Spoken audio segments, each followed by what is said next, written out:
ঈদের ছুটি শেষে নগরবাসী ফিরতি যাত্রার খবর জানাতে টাঙ্গাইল থেকে কাউসার আহমেদ, সিরাজগঞ্জ থেকে রিফাত রহমান এবং ময়মনসিংহ থেকে যুক্ত হচ্ছেন ইমতিয়াজ আহমেদ। শুরুতেই যাচ্ছি টাঙ্গাইলে।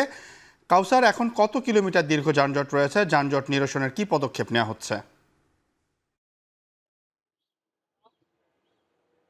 এখন পর্যন্ত এই এলেঙ্গা বাস স্ট্যান্ড থেকে যমুনা সেতুর টোল প্লাজা পর্যন্ত থেমে থেমে প্রায় 14 কিলোমিটার এলাকায় যানজট রয়েছে। এতে করে যারা কর্মস্থলে ফিরছেন তাদের চরম ভোগান্তি পোহাতে হচ্ছে। আর যানজট নিরসনে জেলা পুলিশের পাশাপাশি সেনাবাহিনী সহ আইন শৃঙ্খলা বাহিনীর সদস্যরা তৎপর রয়েছে। এই যানজটের অন্যতম কারণ হচ্ছে যে যমুনা সেতুতে পর্যাপ্ত সংখ্যক যানবাহন টানতে না পারার কারণে এই যানজটের সৃষ্টি হয়। আর এছাড়াও রাত থেকে এখন পর্যন্ত কয়েক দফায় যমুনা সেতুতে টোল আদায় বন্ধ ছিল। এর অন্যতম কারণ হচ্ছে সিরাজগঞ্জ প্রান্ত থেকে যানবাহন টানতে না পারা। আর এদিকে এই এই মহাসড়কের গুরুত্বপূর্ণ পয়েন্টে, বিশেষ করে এলেঙ্গা বাস স্ট্যান্ড সহ রাবনা বাইপাস, নগর জলপাই বাইপাস সহ গুরুত্বপূর্ণ এলাকায় কর্মস্থলে ফেরা মানুষের চাপ রয়েছে। বিশেষ করে যারা কর্মস্থলে ফিরেন তাদের চরম ভোগান্তি পোহাতে হচ্ছে।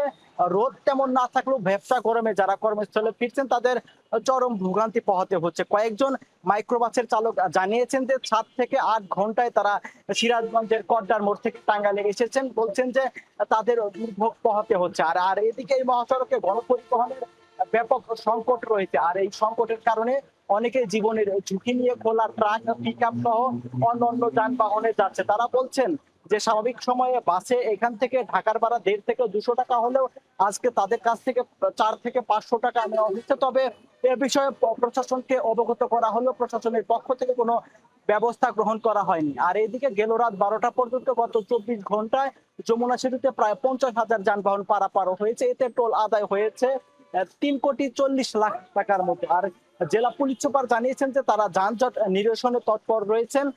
আর তিনি বলেছেন যে এই মহাসড়কে, বিশেষ করে যমুনা সেতুর সংযোগ সড়কে একাধিক সড়ক দুর্ঘটনা এবং যানবাহন বিকল হওয়ার কারণে সেগুলো সরাতে যে সময় লেগেছে, এতে করে যানজটের সৃষ্টি হয়েছে। আর এছাড়াও এই মহাসড়কে ঢাকাগামী লেন এবং উত্তরবঙ্গগামী লেনে যানবাহনের চাপ অনেক বেশি রয়েছে।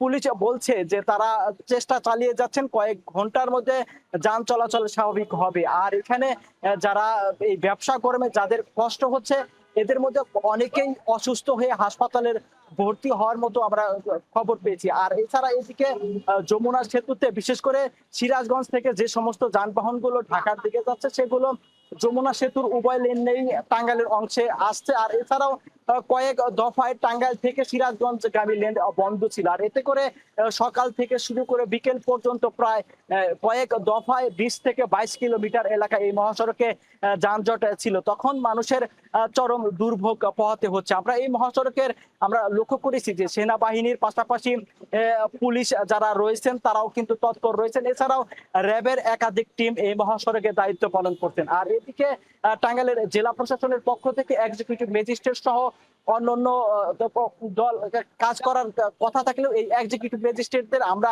আজও পর্যন্ত এই মহাসড়কে দেখিনি। তো এই অতিরিক্ত ভাড়া দিয়েই কিন্তু মানুষ কর্মস্থলে ফিরছে, তাদের চরম দুর্ভোগ পোহাতে হচ্ছে। তো এই ছিল আমার কাছে ঢাকা টাঙ্গাইল যমুনা সেতু মহাসড়কের সবশেষ তথ্য।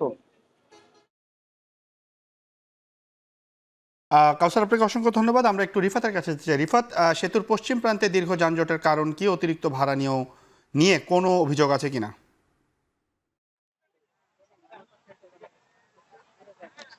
আসলে সেতুর পশ্চিম প্রান্তে যানজটের যে মূল কারণটি হলো সেতুর উপরে গত রাতে 3 থেকে 4টি যানবাহন বিকল এবং 2টি সড়ক দুর্ঘটনার কারণে এই সেতুতে কিন্তু যানবাহনের একটি জটলা তৈরি হয়। পাশাপাশি আজ যেহেতু ছুটির শেষ দিন, এই কারণে উত্তরবঙ্গ থেকে ছেড়ে আসা যেগুলো যানবাহন রয়েছে সেগুলোর কিন্তু ঢল নেমেছে এই যমুনা সেতুর পশ্চিম সংযোগ মহাসড়কে। আমরা গতকাল থেকে কিন্তু এই মহাসড়কে দেখছি যানবাহনের অতিরিক্ত চাপ রয়েছে এবং আজ ভোর থেকে এই অতিরিক্ত চাপের কারণে টোল আদায়ে একটি ধীরগতি তৈরি হয়েছে, যার কারণে এই টোল প্লাজা থেকে শুরু করে কড্ডার মোড় পর্যন্ত প্রায় 7 এলাকা জুড়ে থেমে থেমে যানজটের সৃষ্টি হচ্ছে। তীব্র এই গরমের মধ্যে কিন্তু প্রচুর ভোগান্তি পোহাতে হচ্ছে। পাশাপাশি সিরাজগঞ্জের যে এই মোড়গুলো রয়েছে, এই যমুনা সেতু পশ্চিম সংযোগ মহাসড়কের বিশেষ করে কড্ডার মোড় এবং হাটিকুমরুল মোড়ে কিন্তু যাত্রীদের উপচে পড়া ভিড় রয়েছে। আর সকাল থেকে বিকাল গড়াচ্ছে, এখনো কিন্তু যানজটের কারণে এই ঢাকামুখী যে গণপরিবহনগুলো রয়েছে এগুলোর কিছুটা সংকট তৈরি হয়েছে, যে কারণে এই দীর্ঘ সময় কিন্তু এই মোড়গুলোতে যাত্রীদের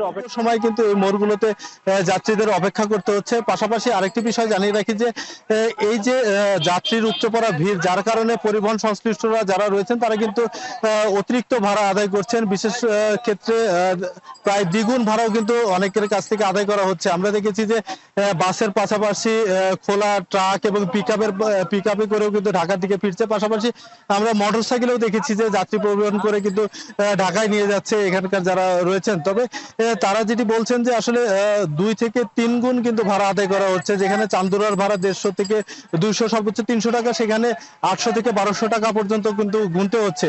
যে কারণে কিছুক্ষণ আগে এই যারা যাত্রীরা রয়েছেন তারা কিন্তু উত্তেজিত হয়ে 3 থেকে 4টি যে যাত্রীবাহী বাস রয়েছে সেটি ভাঙচুর করেছে। যে কারণে আসলে এই যে কিছুক্ষণ এই মোড়ে উত্তেজনা তৈরি হয় এবং উত্তেজনার কারণে এই মোড়ে কিন্তু বাসের একটি সংকট তৈরি হয়। তবে প্রায় 30 মিনিট পরে সিরাজগঞ্জের জেলা প্রশাসন এবং পুলিশ প্রশাসন কিন্তু এই যে পরিবহন সংশ্লিষ্টরা রয়েছেন তাদের সাথে কথা বলে আবারও বাস এখানে যাতে আসতে পারে সেই ব্যবস্থা কিন্তু করেছেন। তবে যাত্রীদের যে উপচে পড়া ভিড় রয়েছে এই ভিড় কিন্তু আসলে এই অল্প সংখ্যক পরিবহনে আসলে সামাল দেওয়া সম্ভব না। সব কথা বলা যায় যে আসলে মহাসড়কে যেমন যানবাহনের চাপ বেড়েছে, পাশাপাশি এই মোড়গুলোতেও কিন্তু যাত্রীদের উপচে পড়া ভিড় রয়েছে, এতে করে ভোগান্তিও কিন্তু বাড়ছে। তো এই ছিল আমার কাছে সিরাজগঞ্জের কদদার মোড় থেকে সবশেষ।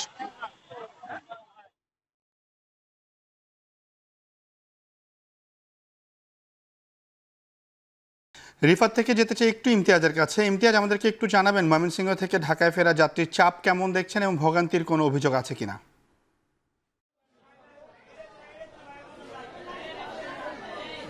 শিউল, আমরা এবার যেটা দেখেছি যারা ঈদে ঘরমুখ মানুষ ছিল তাদের যে সীমাহীন একটা দুর্ভোগ ছিল, সেই দুর্ভোগটা কিন্তু ঈদ পরবর্তী সময় তারা যখন কর্মস্থলে ফিরছে সেখানেও কিন্তু সীমাহীন দুর্ভোগটা রয়েছে। ঘন্টার পর ঘন্টা সকাল থেকে সেই ভোরবেলা থেকে এখানে টিকিটের জন্য লাইনে দাঁড়িয়ে আছেন বিভিন্ন জায়গায় যাত্রীরা। বিভিন্ন কর্মস্থলে তারা ফিরবেন, বিশেষ করে ময়মনসিংহ থেকে ঢাকা ফিরবেন, তারা ঘন্টার পর ঘন্টা ধরে লাইনে দাঁড়িয়ে আছেন টিকিটের জন্য। কিন্তু এখানে যানবাহনের একটি তীব্র সংকট রয়েছে। এখানে মূলত ইউনাইটেড ট্রাভেলস লিমিটেডের যে প্রায় 200 গাড়ি রয়েছে সেগুলো দিয়ে তারা যাত্রী পরিবহন করছেন এবং এখানে এসি নন এসি গাড়ি রয়েছে, সেই গাড়ির টিকিট পাওয়া যাচ্ছে না এবং অগ্রিম 10-12টা গাড়ির টিকিট তারা বিক্রি করে দিয়ে মাঝে মাঝে বন্ধ করে দিচ্ছেন টিকিট। আবার অনেক সময় টিকিট বিক্রির ক্ষেত্রেও অনিয়মের অভিযোগ পাওয়া যাচ্ছে।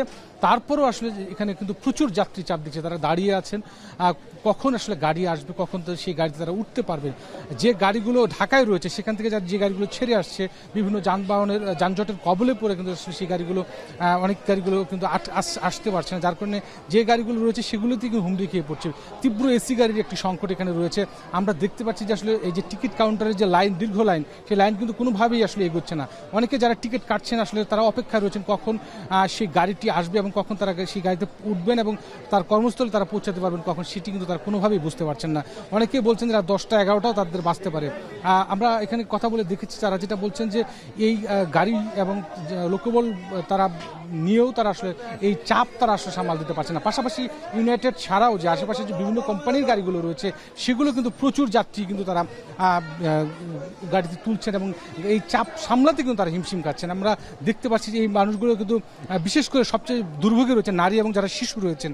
ব্যবসায়ী এই গরমের মধ্যে তারা ঘন্টার পর ঘন্টা দাঁড়িয়ে আছেন টিকিটের জন্য। আমরা একটু যদি বাইরের অবস্থাটা একটু দেখানোর চেষ্টা করি, আমরা বাইরেও কিন্তু দেখতে পাচ্ছি যে প্রচুর যারা যাত্রী রয়েছেন তারা ঢাকা যাওয়ার উদ্দেশ্যে কিন্তু তারা কিন্তু দাঁড়িয়ে রয়েছেন সেই গাড়ির অপেক্ষায়। এই যাত্রীগুলো বেশিরভাগই কিন্তু টিকিট কাটা, যাদের টিকিট কাটা তারা কিন্তু বাইরে রয়েছেন এবং এই যখনই তাদের নাম্বারের গাড়িগুলো ঢাকা থেকে ছেড়ে আসবে তখনই তারা কিন্তু সেই গাড়িগুলোতে অপেক্ষা করছেন। আমরা দেখতে পাচ্ছি যে একেবারে ছোট্ট ছোট যারা শিশু রয়েছেন তাদের আসলে সবচেয়ে বড় দুর্ভোগটা হচ্ছে এই গরমের মধ্যে সেই দুর্ভোগটা পোহাতে হচ্ছে এবং যে গাড়িগুলো আসছে সাথে সঙ্গে সঙ্গে সেই গাড়িগুলো কিন্তু একেবারে ভরে যাচ্ছে এবং সেই গাড়িগুলো যাচ্ছে এবং আমরা জানতে পেরেছি টঙ্গীর পর থেকে বিভিন্ন স্পটে কিন্তু থেমে থেমে যানজট সৃষ্টি হচ্ছে, যার কারণে কিন্তু গাড়িগুলো আসতে দেরি হচ্ছে এবং দুর্ভোগটাও কিন্তু বাড়ছে। সুতরাং সিওল এটা নিশ্চিতভাবে বলা যায় যে এবারের আসলে ঈদে কর্মস্থলে ফেরাটা আসলে কখনোই আমরা দেখতে পাচ্ছি 2-3 দিন যাবত দেখতে পাচ্ছি যে খুব একটা সুখকর হচ্ছে না। প্রচণ্ড যাত্রী চাপ বাড়ছে, দুর্ভোগ বাড়ছে, যানজট সৃষ্টি হচ্ছে,